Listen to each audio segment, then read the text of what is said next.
tahukah Anda gejala mengerikan apa yang dialami seseorang setelah terinfeksi parasit? Jadi hari ini saya akan mengajak Anda menjelajah hewan parasit paling menakutkan di bumi.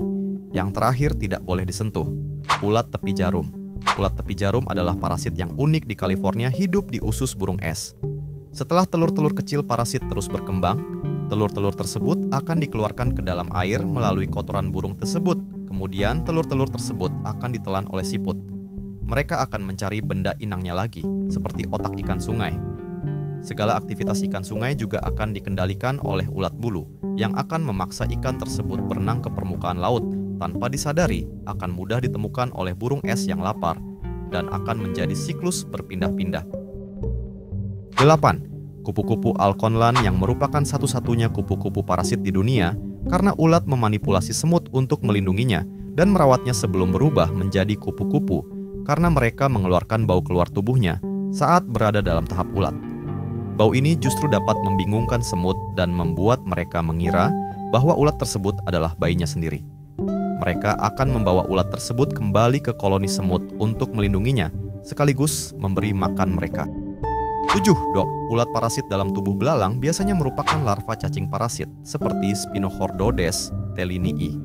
Mereka masuk melalui makanan atau air yang terkontaminasi, tumbuh di dalam tubuh belalang dengan menyerap nutrisi, dan memanipulasi inang untuk menuju air. Saat sudah matang, ulat keluar dari tubuh belalang seringkali menyebabkan kematian inangnya. 6. Toxoplasma gondii. Toxoplasma gondii adalah parasit yang menyebabkan toksoplasmosis. Parasit ini berkembang biak di usus kucing dan menyebar melalui kotorannya.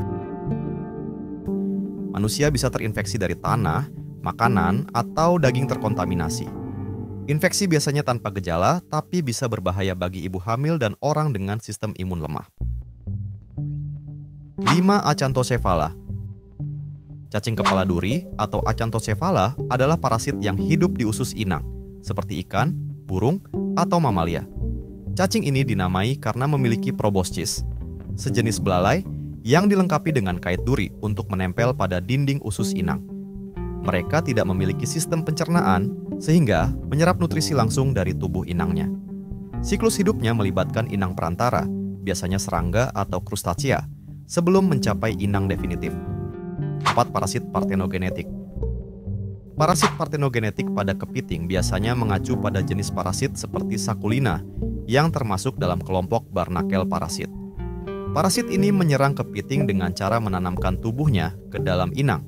Sakulina betina memasuki tubuh kepiting melalui sendi cangkang, kemudian melepaskan struktur akar yang menyebar di dalam tubuh kepiting untuk menyerap nutrisi. 3. Cimotoa exigua.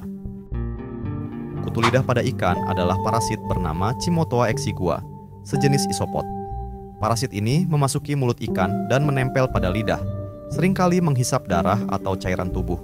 Seiring waktu, kutu lidah bisa merusak lidah ikan, sehingga lidah ikan bisa digantikan oleh parasit tersebut. 2. Ampulex compressa.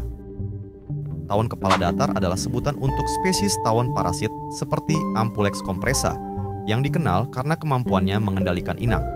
Tawon ini menyengat kecoa di bagian otak, menyebabkan kecoa menjadi lumpuh sebagian dan kehilangan kemampuan untuk melarikan diri. Setelah itu, tawon akan memandu kecoa ke sarangnya, di mana ia meletakkan telur di tubuh kecoa. Larva tawon kemudian berkembang dengan memakan kecoa hidup-hidup dari dalam hingga akhirnya kecoa mati.